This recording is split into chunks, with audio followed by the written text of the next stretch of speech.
Sabi nila, revenge is bittersweet. Para sa akin ay may katotohanan sa aking buhay. Ako pala si Kate, 33 years old, may isang anak na 4 years old. Nag-aaral ng daycare level. Binubuhay sa pagiging sales lady sa isang shopping mall.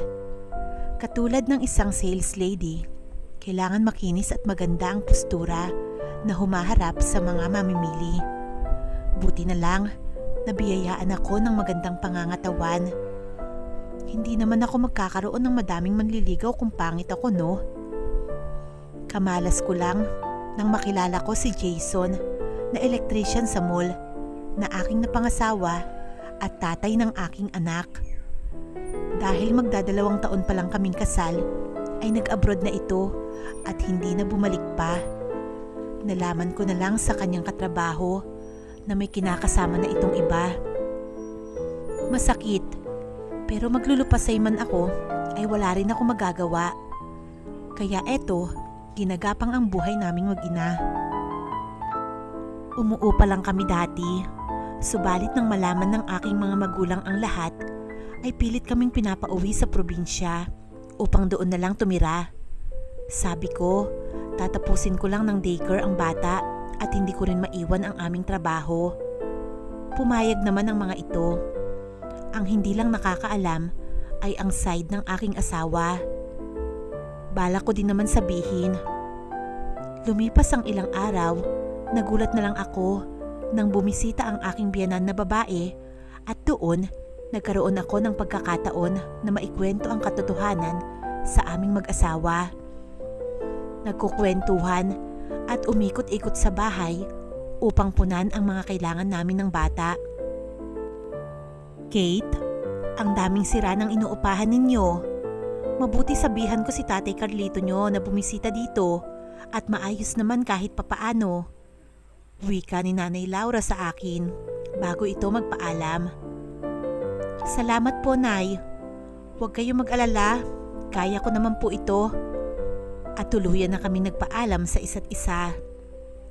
Halos ilang araw pa lang at dumating nga si Tatay Carlito sa bahay. Tao po. Iha. Kate. Aba, Tatay Carlo, tuloy po kayo. Pagsalubong ko ng mano at pinagbuksan ng pinto at nagmamadali naman ang takbo ng aking anak upang yumakap sa lolo nito. Aba, at ang laki na ng aking apong lalaki ah. Pagbuhat nito sa bata, natuwang-tuwa. Pinasok na namin ang mga pasalubong at gamit ni tatay at ipinaghain ng merienda. Iha, huwag kang mag-alala. Nasabi na sa akin ni Laura ang lahat. Lintik na anak kong yan sa ginawa sa inyo. Hayaan mo at makausap ko ang iyong mga magulang at makahingi kami ng paumanhin. Nahihiyang tugon nito sa aming kwentuhan.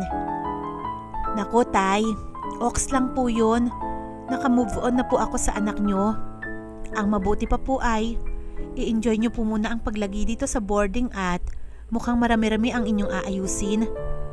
Sabay na lang kaming nagngitian at napalitan ng tawa ang kadramahan. Masayahing tao kasi ako kahit may problema. Kaya itinutuon ko ang mga bagay na makakasaya sa aking buhay. Sa sala natutulog ang aking biyanan dahil na rin sa maliit lang ang bahay na inuupahan naming mag-ina. Isang kwarto, banyo at ang sala at kusina ay magkasama na parang bachelor's pad lang ba.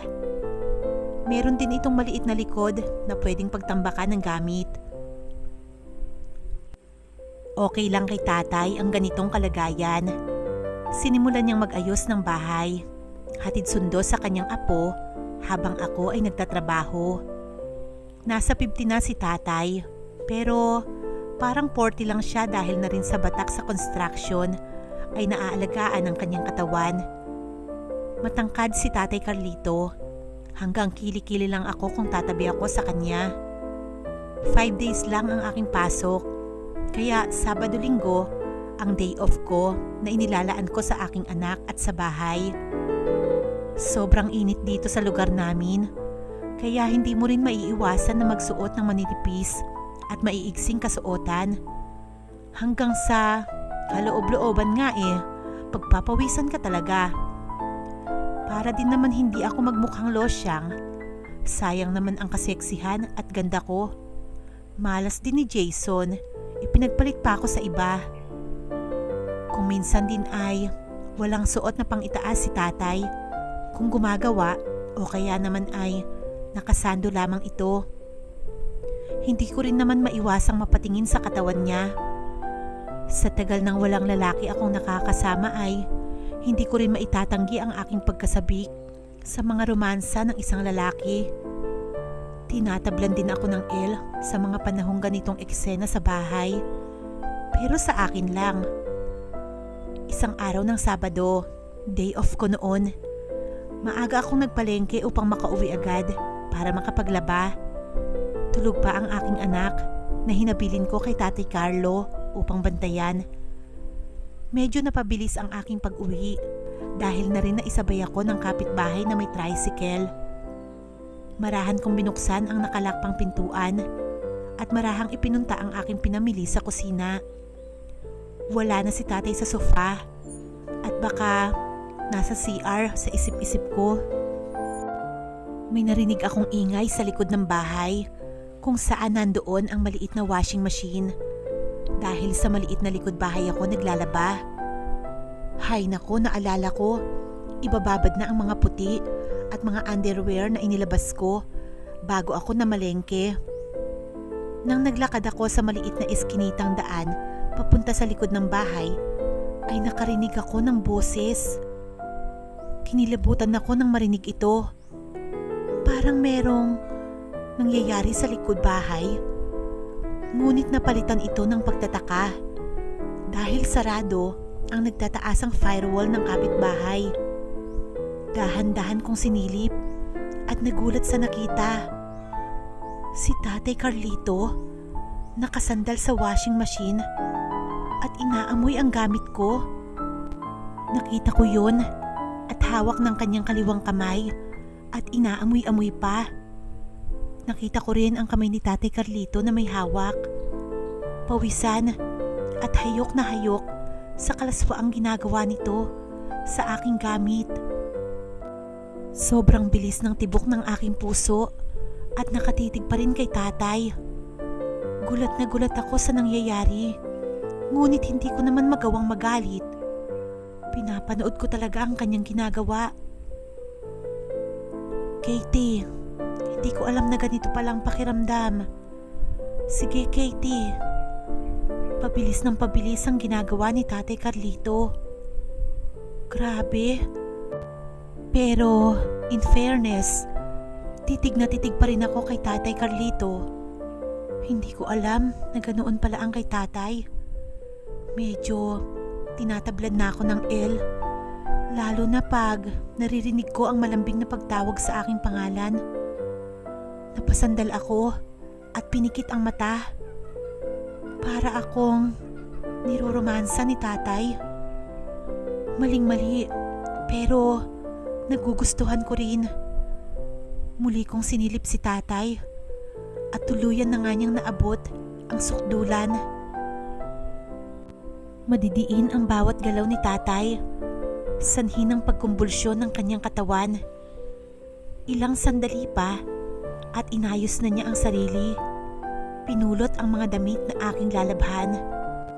Nang mapulot niya ang huli, ay inamoy niya pa ulit ito.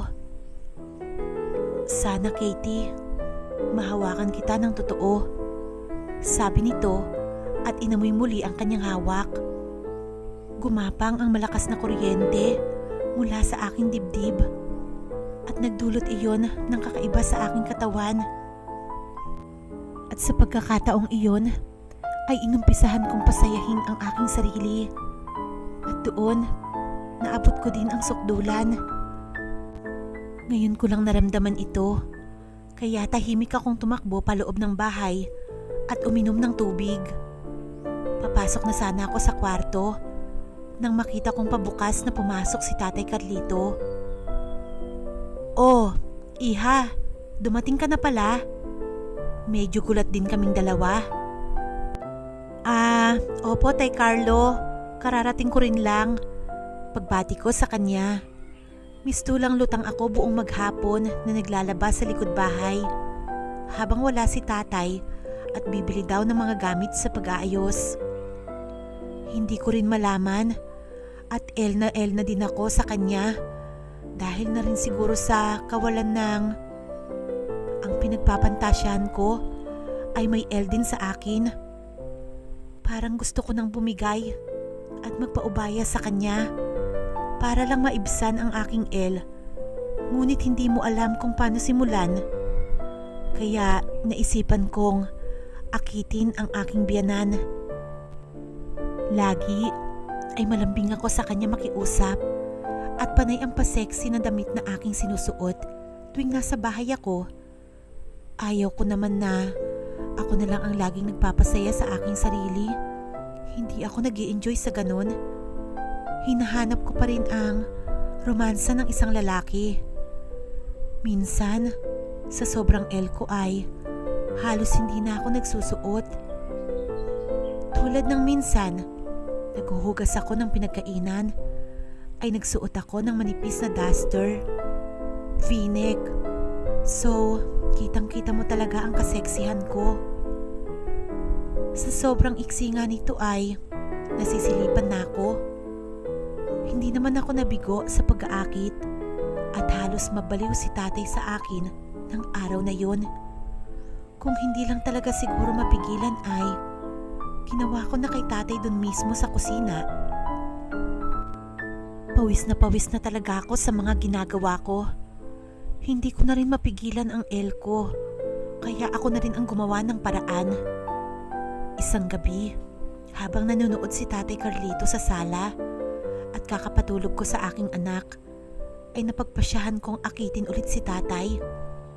Nagsando lang ako ng pink at maaaninag ang aking magandang katawan.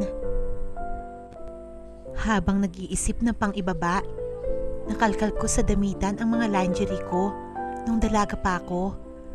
Sinubukan kong isuot ang halos hindi pa nagamit. Itim iyon at nagsuot ako ng cotton shorts. Humarap ako sa salamin at kitang-kita ang aking kaseksihan. Mas lalo pa nga akong pumuti sa tingin ko. Mamula-mula ang aking mga pisngi sa sobrang init na nararamdaman ko. Doon pa lang ay naiisip ko na akitin ko si tatay, ay iba na ang nararamdaman ko. Huminga ako ng malalim at lumabas sa kwarto. Diretso ako sa kusina at binuksan ang ref upang kunin ang isang pitsil na tubig at baso. Halos hindi maalis ang tingin ni tatay sa aking katawan. Simula paglabas ng pinto hanggang tumabi sa kanya sa sofa. Sobrang init ngayong gabi, tay, no?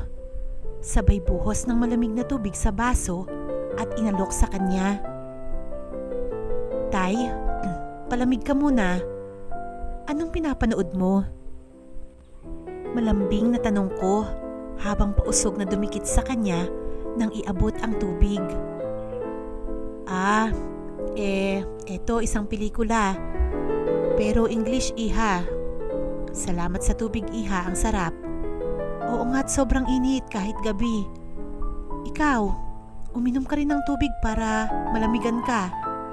Parang natatarantang tugon nito sa akin.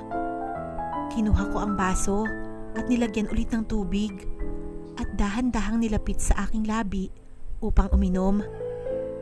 Parang gulat naman si tatay dahil ginamit ko ang baso na kanyang ininuman.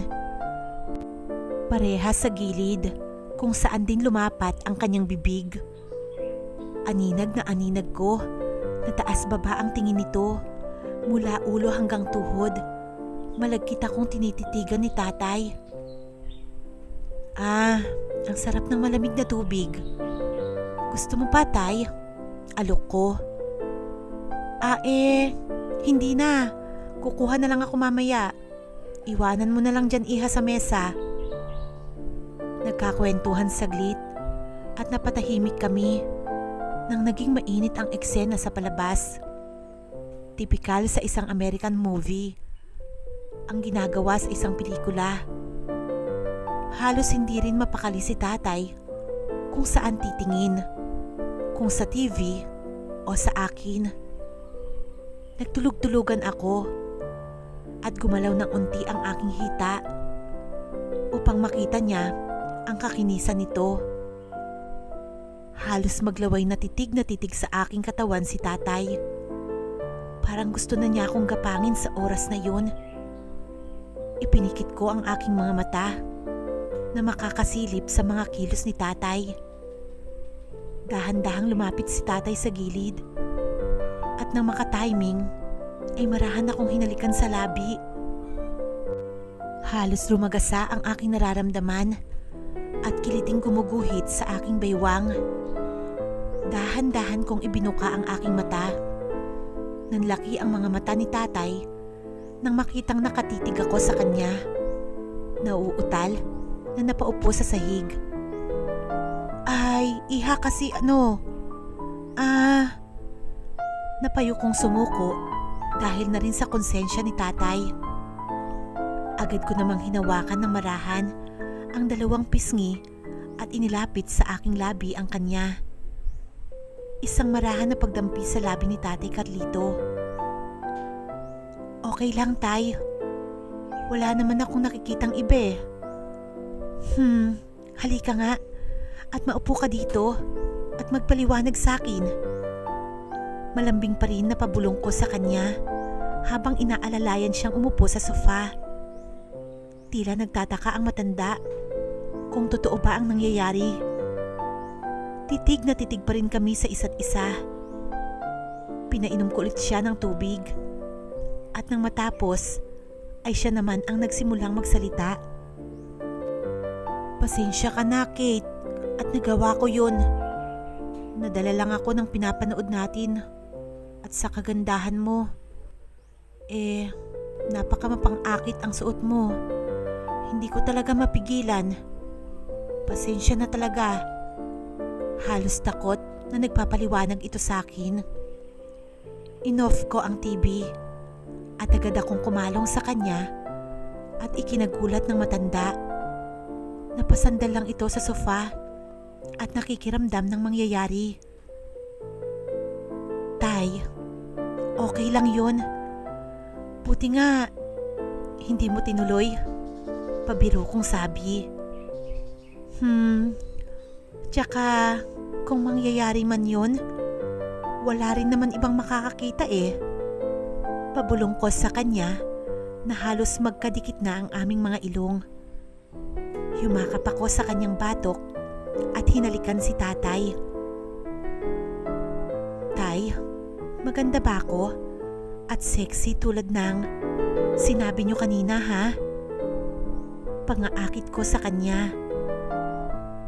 Aba, oo iha. Sobrang ganda at sexy mo. Alistong sagot nito. Itay naman, huwag malakas ang boses mo at baka magising ang apo mo. Naghalikan ulit kami. This time, sabik na halik ang nangyari. Naglalaro ang aming halikan. Huminto ako upang habulin ang hininga. Pinapapungay ang mga mata at sabay mahinang sampal sa pisngi ni tatay. Bolero pareho kayo ng anak mo. Pagkatapos niyong magawa, mangiiwan din. Patampo kong sabi habang aalis na sana sa kanlungan niya. Teka lang iha. Sabay hawak sa aking kamay upang hilahin ulit ako papunta sa kanya. Napaupo ako sa banda doon na nagpahina sa aking katawan. Yan ang hindi ko gagawin sa iyo at sa apo ko. Hindi ko kayo pababayaang dalawa. Sabay halik ulit sa akin. Tay? Sa bagay, ayaw mo ngang iwan yung gamit ko, diba? Habang pinapasaya mo yung araw mo, pabiro ko sa kanya habang bahagyang nilalambing siya. Grabe ka, Kate. Napakaganda mo. Ang lakas ng dating mo sa akin. Gusto ko talaga na maangkin ka. Hinawakan ako ni tatay at unti-unti niyang ginawa ang balak niya sa akin. Mas lalo ko pang idiniin ang kanyang ulo sa pagkakayakap sa kanyang batok.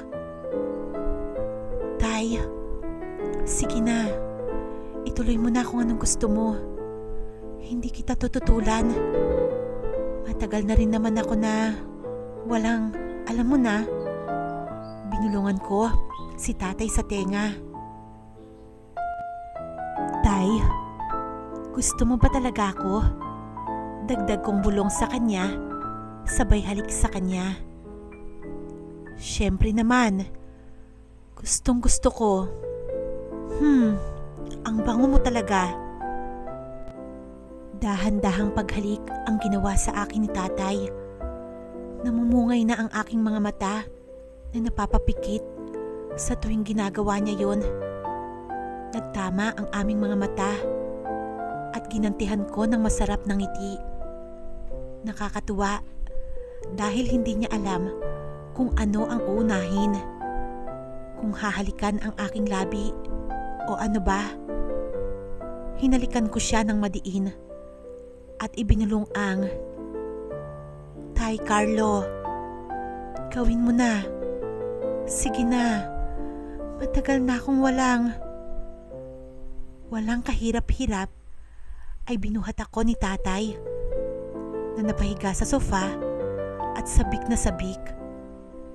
Unti-unti niya akong hinalikan at doon ang aming hinihigaan ay unti-unti nang yumugyog. At doon ay nariting na namin ang rurok ng paraiso. Nang maghiwalay kami ay kapwa pawisan. Pagod na pagod sa aming ginawa.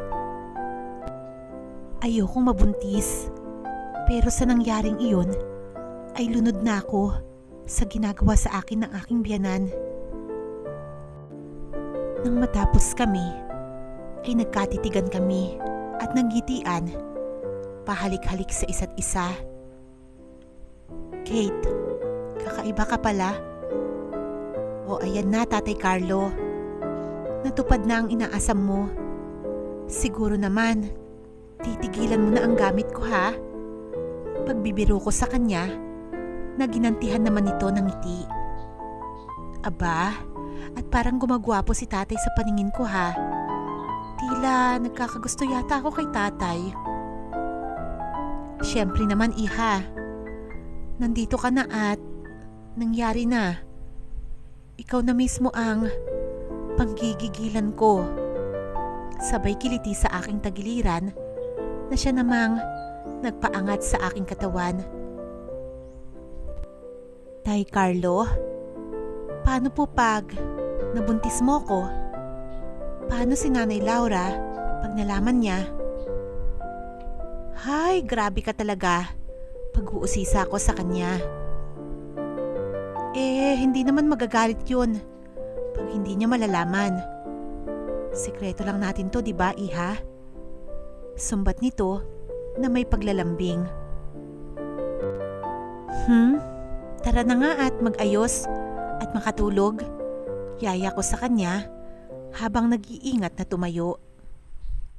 Siguradong buntis ako kung sakali nito.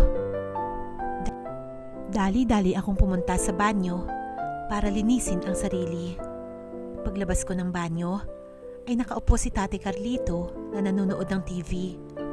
Pilyong ngiti ko sa kanya. Tay, pasok na ako at matutulog. Hindi ka pa ba pagod? At mag-aalas 12 na ng gabi. Tanong ko. Parang hindi na ako makatulog, iha. Ginising mo ang natutulog kong dugo eh. At may pinakita pa si tatay. Wow, grabe tay. Hay nako, pasok na ako at baka saan pa mapunta yan. Mabilis naman ako dinalaw ng antok dahil na rin sa pagod. Nakaidlip na nag-iisip kung saan hahantong ang bawal naming relasyon ni Tate Carlito.